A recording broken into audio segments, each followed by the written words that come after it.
Okay, Plot Mountain, part 2.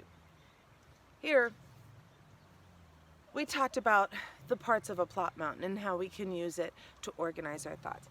I want to give an example, 2 examples. First, a quick example of how you could possibly use the plot mountain to help you understand what you've read when you've read a narrative story.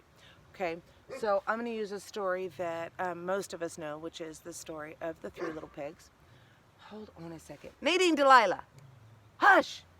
What are you arguing about over there? Nadine is arguing with Sam about something, and I don't know what, because I just fed them both. I don't know. Anyway, sorry. So, 3 little pigs.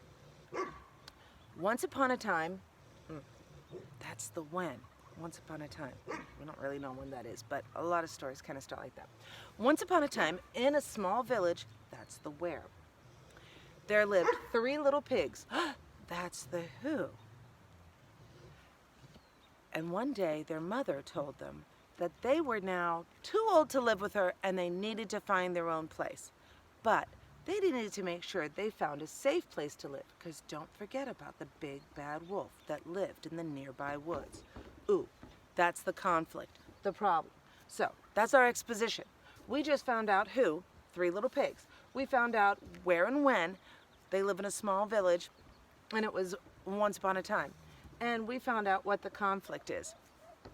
They have to find a place to live, and it has to be safe, because apparently there's a big bad wolf. Oh my gosh, that's a problem, living nearby. Okay, so the 3 little pigs take off to build their homes. Well, the first little pig was kind of a lazy little pig. It was like, you know what, I don't want to spend all day building a house. So he went to the nearby farmer, bought some straw, built it up in a house. Hey, done in a couple hours. All good, okay? The second little pig was like, straw, that's not a very great house, but you know what? I also don't want to spend all day building my house. So he went to the nearby forest, gathered a bunch of sticks, and built a stick house. All right. The third little pig was a careful little pig. Said, you know what? I've heard of this big bad wolf, and I really don't want to get eaten. I'm going to take my time. So the third little pig took all day long making bricks out of mud and rocks and straw, and then baking the bricks in the hot sun and building a nice, cozy brick home. Now, that's all kind of here at the very beginning, because now the big bad wolf is going to come. He came to the first little pig's house, and he huffed and he puffed. No, he didn't. I'm getting ahead of myself. He knocked on the door and said, little pig, let me in. And the first little pig said, not by the hair on my chinny chin chin. And he said, well, then I'll huff and I'll puff and I'll blow your house down. And he did. Ah! So the first little pig ran to the second little pig's house and said, oh my gosh, the big bad wolf is here. So they're in the stick house.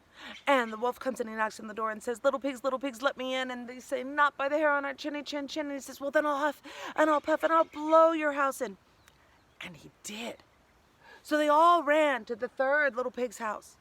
This is the climax. All 3 pigs in the same house. And the wolf comes in and knocks on the door.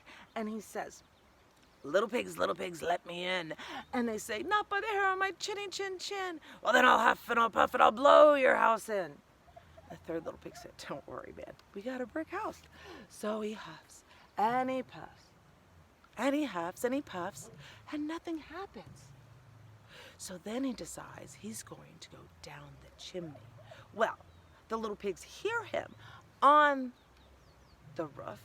So they build a big fire and start heating the kettle. And by the time that wolf climbs down the chimney, his tail hits that hot water, he shoots up out of the chimney, and he runs from that small forest next to the pigs, all the way to the forest where Little Red Riding Hood lives. And that's a different story. Wow. Phew. The little pigs solved their problem. So they all sat down. The first 2 pigs had to admit that the third pig was definitely right. They should also build brick houses, because they weren't going to be able to live together. But the third pig said they could all stay for a little while. They had a nice big bowl of soup and planned what they were going to do to have good houses for everyone the next day. So we had our, goodness gracious, okay. My phone was telling me my battery's low, so it looks like I'm going to have to go charge it in a minute. We had our exposition. We met the people in our story. We knew who they were, where they were, when they were, and we knew what the problem was. We had some events that led up to our big climax. Then our little pigs solved their problem, and they all lived happily ever after. So the resolution was that they all learned how to make safe houses, right? And the theme was, what do you think the theme was? Listen to your mother. Take your time.